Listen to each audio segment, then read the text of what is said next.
వరంగల్ జిల్లా ఏనుమాముల 14వ డివిజన్లో జరగనున్న సద్దుల బతుకమ్మ రావణ వధ ఉత్సవాలను ఘనంగా నిర్వహిస్తామని వర్ధన్నపేట ఎమ్మెల్యే కేఆర్ నాగరాజు తెలిపారు.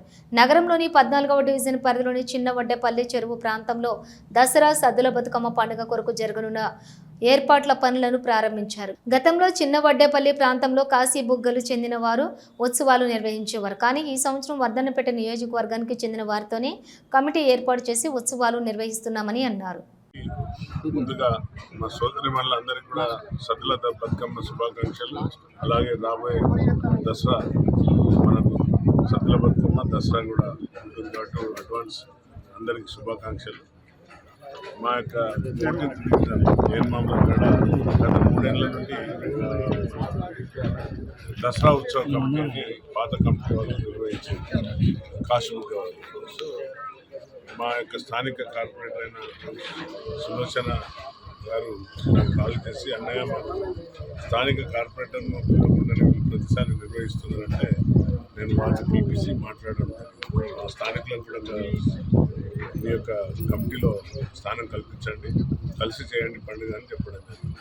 సో దాంతో వారు స్థానికులకు లేకుండా చేసేవారికి మమ్మల్ని అందరూ అధ్యక్షత చేస్తే మాట్లాడితే మంచిసారి మేము స్థానికులతో కలుపుకొని చేస్తామని అన్నారు. మళ్ళీ నిన్న ఏదో వాళ్ళు ప్రకటించింది చేయమని పేపర్ ప్రకటన ఇచ్చారు.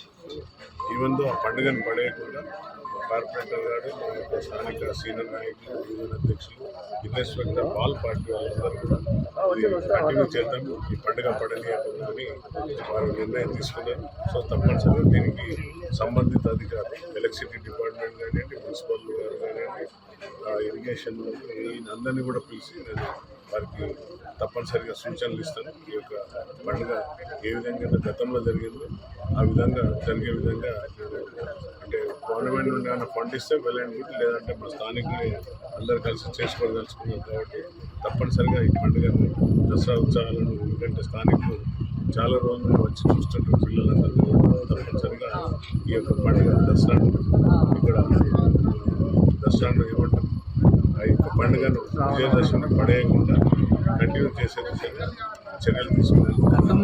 నాకు నాలెడ్జ్ లేదు, తప్పనిసరిగా నేను కమిషనర్ గారితో మాట్లాడి మరి మినీ ట్యాంక్ బండ్ ఏమైంది, ఎక్కడ ఎవరు పట్టిందో నాకు ఐడియా లేదు. కార్పొరేటర్ గారు కూడా చెప్పలేదు. తప్పనిసరిగా ఇప్పుడు నెక్స్ట్ జరిగే సమీక్ష సమావేశంలో మున్సిపల్ మీటింగ్ అప్పుడు నేను వెయిట్ చేస్తాను. ఈ రోజే లెటర్ రాస్తాను. 3 లక్షల నిధులు శాంక్షన్ అయినాయి. దానిపైన